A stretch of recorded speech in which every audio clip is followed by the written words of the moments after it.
Comment appelle-t-on la force qui a pour action de faire tomber tout objet au voisinage de la Terre? Eh bien, cette force est appelée le poids de l'objet. Nous allons détailler la relation entre la masse de l'objet et ce poids. Le poids du corps va être inscrit ici sur ce dynamomètre. Commençons par poser une masse de 50 grammes. Le poids du corps est égal à 0,49 newtons. Quelle est la relation entre le poids et la masse? Eh bien, on va diviser 0,49, poids du corps, et sa masse, qui vaut 50 grammes, c'est-à-dire 0,050 kg.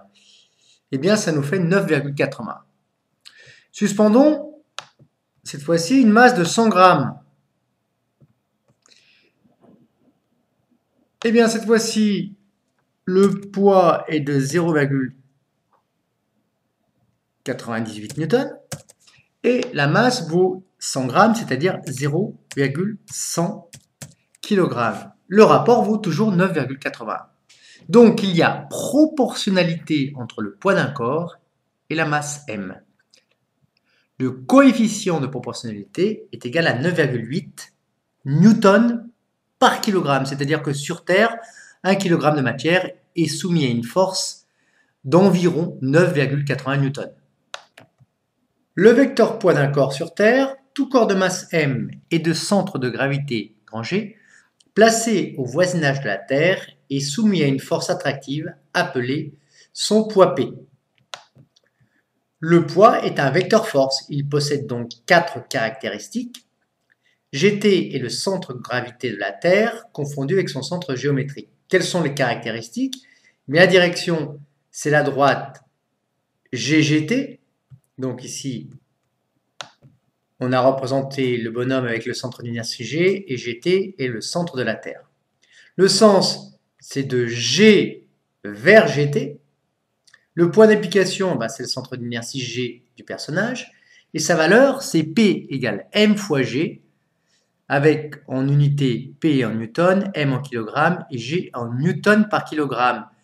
G, c'est ce que nous avons trouvé tout à l'heure, égal à 9,8 newton par kilogramme. G est appelé intensité du champ de pesanteur terrestre.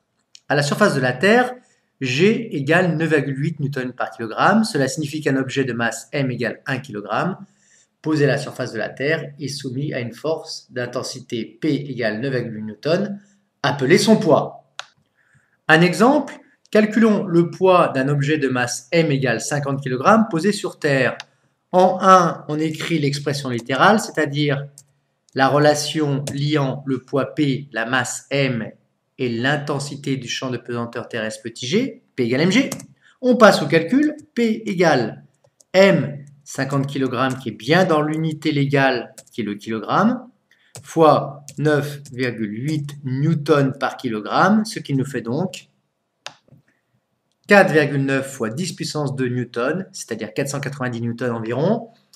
Deux chiffres significatifs puisque les données possèdent également deux chiffres significatifs.